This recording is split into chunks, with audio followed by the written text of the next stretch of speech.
नमस्कार. आज आपण अगदी सोप्या पद्धतीने अळूची वडी बनवणार आहोत. त्यासाठी ही अळूची ताजी अशी पानं मी काढून आणलेली आहेत आणि स्वच्छ धुवून सुद्धा घेतलेली आहेत. पाहू शकता अगदी कोवळी असं पानं आहेत.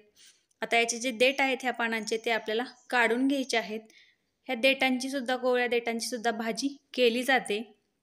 आता ही पानं जी आहेत ती पाहू शकता अगदी मस्त कोवळी आहेत. त्याच्यामुळे याच्या पाठीमागची जी शीर आहे ती अगदी पातळ आहे. परंतु जर जाड असेल तर आपल्याला चाकूच्या सहाय्याने अशा पद्धतीने ही शीर जी आहे ती काढून घ्यायची आहे. परंतु ही कोवळी पानं असल्यामुळे आपल्याला ह्याच्या ज्या शिरा आहेत त्या काढण्याची अजिबात गरज नाही. त्यामुळे जी सर्व पानं आहेत त्यांचे जे देठ आहेत ते देठ जे आहेत ते मी फक्त काढून घेणार आहे. अशा पद्धतीने आपल्याला शिरा ना काहीही करण्याची गरज नाही, कारण अतिशय पातळ अशी ही पानं आहेत, त्यांची शिरा आहेत. आता सर्व पानं या ठिकाणी काढून घेतलेली आहेत. यानंतर आपण याचं वाटण बनवणार आहोत. त्यासाठी आपण हिरव्या मिरच्या घेतलेल्या आहेत, त्या मिक्सरच्या भांड्यामध्ये टाकून घेऊयात. हिरव्या मिरचीचं प्रमाण कमी जास्त करू शकता. त्यानंतर 10-12 लसणाच्या पाकळ्या घेतलेल्या आहेत. कोवळ्या कोथिंबीरीच्या काड्यासुद्धा घेतलेल्या आहेत. त्याचबरोबर ओवा घेतलेला आहे 1 चमचा आणि जिरंसुद्धा घेतलेलं आहे 1 चमचा.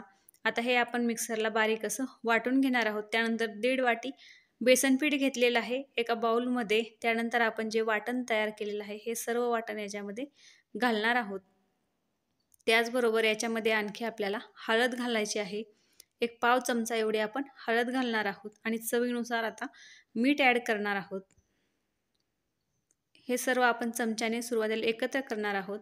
त्यानंतर आपण याच्यामध्ये कोथिंबीर घातलेली आहे आणि त्यानंतर अर्धा जे लिंबू आहे ते कट करून त्याचा रस घातलेला आहे. याच्याऐवजी चिंचेचा कोळसुद्धा वापरू शकता. याच्यामुळे अळूवडी जी आहे ती खाताना घशामध्ये त्रास होत नाही किंवा खवल्यासारखं होत नाही. त्यासाठी आपल्याला लिंबाचा रस किंवा चिंचेचा कोळ घालायचा आहे. त्यानंतर आपण थोडं थोडं करून पाणी घालून याचं जे बॅटर आहे ते तयार करणार आहोत.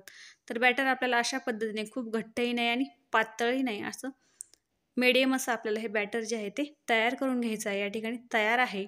आता आपण वड्या करण्यासाठी घेऊयात. तर त्यासाठी एक पान घेतलेलं आहे. त्याच्यावरती आपल्याला हे तयार केलेलं जे बॅटर आहे ते अशा पद्धतीने लावून घ्यायचं आहे. खूप पातळही नाही आणि खूप घट्टही नाही, म्हणजे जाड असा थरसुद्धा याचा द्यायचा नाही. तर मीडियम असाच आपण याला थर जो आहे तो देऊन घेणार आहोत. पूर्ण जे पान आहे त्याच्यावरती अशा पद्धतीने आपण हे जे तयार केलेलं बॅटर आहे ते लावून घेतलेलं आहे. त्यानंतर आपल्याला अशा पद्धतीने ही घडी घालायची आहे. खूप बारीकही नाही आणि खूप मोठीही नाही, अशी मीडियम आपण घडी घालणार आहोत. त्यामुळे आपल्याला ही वडी जी आहे ती तळताना किंवा भाजताना जे सोपं जातं, पटकन तयार होते. तर ही पहिली वडी आपली तयार झालेली आहे. अशाच पद्धतीने सर्व ज्या वड्या आहेत त्या मी बनवून घेतलेल्या आहेत. पाहू शकता अतिशय मस्त अशा आपल्या ह्या वड्या झटपट तयार होतात. आता एक तवा या ठिकाणी गरम होण्यासाठी ठेवलेला होता. त्याच्यावरती 2 चमचे तेल टाकलेलं होतं. ह्या वड्या ज्या आहेत त्या डीप फ्रायसुद्धा करू शकतो, परंतु अगदी कमीत कमी तेलाचा वापर करून ह्या आपण तयार करणार आहोत. तर तेल टाकलेलं आहे. त्यानंतर आपण तवा तापल्यानंतर गॅसची फ्लेम ही लो ठेवायची आहे आणि लो फ्लेमवरतीच आपण ह्या ज्या वड्या आहेत ते छान अशा परतवून घेणार आहोत. लो फ्लेम ठेवल्यामुळे ज्या वड्या आहेत त्या आतपर्यंत छान अशा भाजल्या जातात, परतल्या जातात. नाहीतर वरून करपतात आणि आतमध्ये आपल्याला छान अशा भाजल्या जात नाही, कच्च्या राहतात. त्याच्यामुळे गॅसची फ्लेम ही आपल्याला मीडियमच ठेवायची आहे आणि अलटून पलटून आपल्याला दोन्ही बाजूने मस्त अशा ह्या वड्या ज्या आहेत त्या भाजून घ्यायच्या आहेत. अगदी झटपट तयार होतात आणि खायलासुद्धा अप्रतिम लागतात. तर पाहू शकता दोन्ही बाजूने आपण छान ह्या वड्या भाजून घेणार आहोत, परतवून घेणार आहोत. गॅसची फ्लेम कमी असल्यामुळे त्या करपतही नाहीत आणि आतमधून सुद्धा अगदी मस्त अशा भाजल्या जातात. तर जवळपास ह्या वड्या ज्या आहेत त्या आपल्या आता भाजलेल्या आहेत, छान अशा परतलेल्या आहेत. आता आपण एका ताटामध्ये, एका प्लेटमध्ये काढून घेऊयात. तर पाहू शकता किती सोपी अशी ही रेसिपी आहे. अगदी झटपट ह्या वड्या ज्या आहेत त्या तयार होतात. कधीही आपण खाऊ वाटलं तर 5 मिनिटामध्ये ही वडी जी आहे ती आपली तयार होते. आता राहिलेल्यासुद्धा वड्या ज्या आहेत त्या अशाच पद्धतीने मी ह्या परतवून घेणार आहोत. तर पाहू शकता सर्व वड्या या ठिकाणी आपल्या तयार झालेल्या आहेत.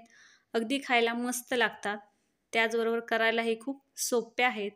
तर पाहू शकता सर्व वड्या ज्या आहेत त्या अगदी छान अशा आपल्या तयार झालेल्या आहेत. एक वडी आहे ती तोडूनसुद्धा दाखवणार आहे. जर ही रेसिपी तुम्हाला आवडली असेल तर नक्कीच ट्राय करा आणि आवडल्या चॅनलला लाईक करा, शेअर करा आणि सबस्क्राईब करा.